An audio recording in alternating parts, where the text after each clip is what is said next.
Welcome to Canal Media's weekly roundup from the banking sector.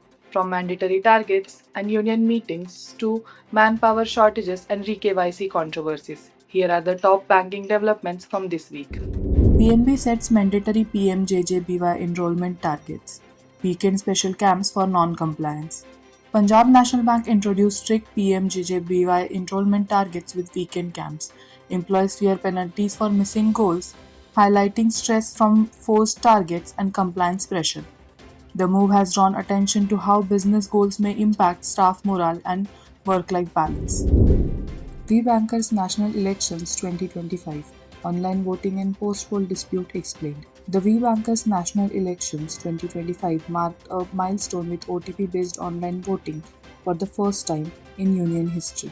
However, disputes over voting IDs and complaints of irregularities soon followed, raising questions about transparency and trust in digital platforms for labor representation.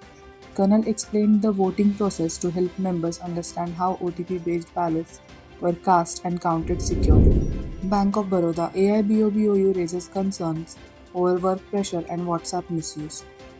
The All India Bank of Baroda Officers Union has flagged rising staff concerns in the Mumbai North region. The union's letter highlights pressure from unrealistic loan targets, mandatory WhatsApp communication beyond office hours, direct follow-ups bypassing the hierarchy, delays in digital gold loans, and customer complaints over missing SMS alerts. AIBOBOU has urged the management to act swiftly to safeguard staff welfare and maintain service quality. Bank of Maharashtra Employees Union holds 14th Biennial Conference in Aurangabad. The Bank of Maharashtra Employees Union held its 14th Biennial Conference in Aurangabad, now Chhatrapati Sambhajinagar, focusing on staff welfare, reforms, and employee rights. The gathering served as a platform for workers to voice concerns, demand better policies, and reaffirm solidarity in the face of rising challenges in the sector.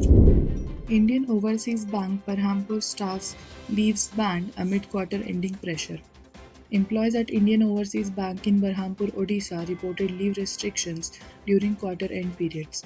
Staff claimed the bans add to already mounting stress from targets and workload, with union calling for fairer policies that respect personal time while balancing operational needs. West Bengal Gramin Bank faces 3,754 vacancies. AIRRBA slams recruitment mockery. AIRRBA criticized the large number of unfilled posts in West Bengal Gramin Bank, stating that 3,754 vacancies have left branches understaffed. The association called it a mockery of recruitment and warned that service quality and rural financial inclusion are suffering as a result. AIRRBA Karnataka holds general body meeting post amalgamation. AIRRBA Karnataka conducted its first general body meeting to address issues from the amalgamation of RRPs. The event focused on organizational changes, challenges of employees such as staff shortage, increasing workload stress, reflecting ongoing concerns over manpower in the regional rural banking sector. We are forced to re-KYC without verification. Uttar Pradesh Gramin Bank staff alleged fraudulent pressure.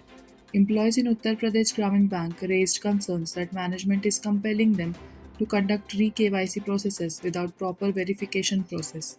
Staff fear such practices could expose both the bank and customers to risks of fraud and financial irregularities. That's all for this week's roundup. From leave bans and toxic work pressure to union conferences and staff shortages, Indian banking sector is witnessing critical debates. Stay tuned with Kanal Media for the stories that matter to bankers.